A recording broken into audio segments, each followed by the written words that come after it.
So welcome back. This is episode 2, and as a matter of fact, this is going to be a 4-part episode, all about getting started on poly. Alright, so to begin, let's actually go back in time to our teen years. Some of you may still be in your teen years, so this will mean you'll be getting started off on the right foot. For the rest of you, where your teen years was either just right in your rearview window, perhaps maybe even a few years ago, as in 10, 20, 30, but do you remember when you were really immature when it came to your relationships? You believed that cheating was if they were kissing or holding hands with somebody. Some of it may even progress into abusive behavior, like not letting your partner see their friends or family because you're jealous of their time. Perhaps you or the person that you were dating at the time got really confrontational with other people whenever they would talk to you or show you any sort of interest, or you showed any interest in them. And we were taught to be monogamous from the get-go. It was pretty much all about one person that you're with. You can't look at anybody else. Nobody can look at you. And if they did, you'd cut a bitch.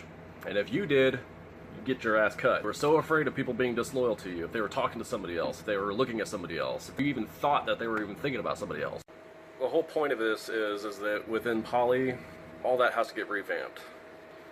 Being possessive actually shows distrust in your partner. I mean, you know what goes on in your own head. You know that you have looked at other people. You know that you have thought that they're attractive, but you keep those thoughts to yourself because you don't want it to hurt your partner. Well, what if, hypothetically, the two of you were both okay with it? You both realize that you're still attracted to other people, you have a pulse, and that you're both okay. Your relationship is stable. Or you can let something happen. By that, I don't mean you just go around screwing whoever you want and nobody really gives a damn. Because believe me, that's just going to be the fastest way to end a relationship. So then I'm sure you're wondering, then what the hell's the point of poly? I mean, aren't I supposed to be able to be with whoever the hell I want to be, as many people as I want, and do whatever the hell I want? No. The biggest difference between polyamory and just screwing around is consent. Consent is key. Everything has to be out in the open and known. Everything has to be discussed between everybody. If you like a person, if you're just wanting to flirt around with somebody, all of that has to be discussed beforehand. And every person involved has to be aware of what's going on and has to be okay with it. In order to do polyamory right, if somebody disagrees with an idea, then it just doesn't happen until both parties can come to an agreement. Otherwise, if things aren't discussed and something happens, that is called cheating. Yes, cheating still happens in polyamory. Loyalty means everything. It means everything.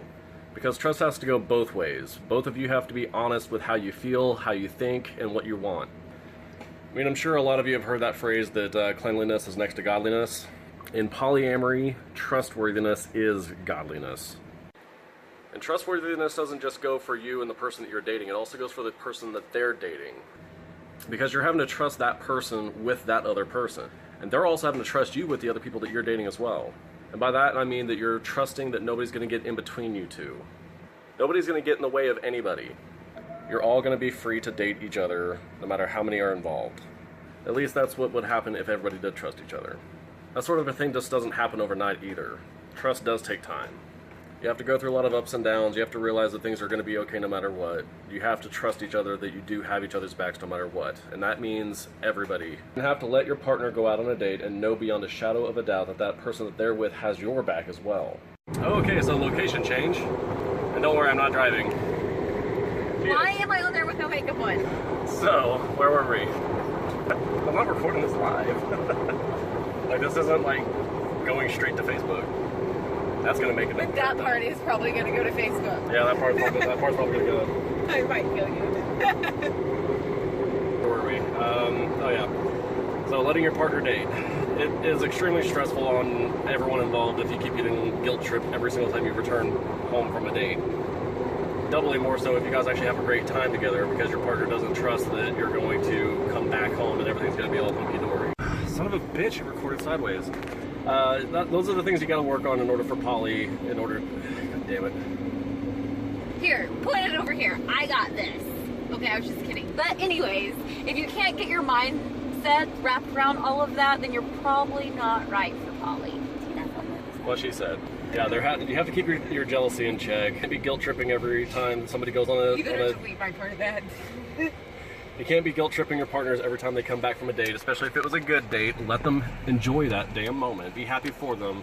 Exercising in poly what we call compersion, which, by the way, I'll bring that term up whenever I do the video on poly terms. You better edit every bit of me out. Love you. Are you videotaping me right now? Okay, so... Don't beat your partner. That's a good start. Yes, don't beat your partner.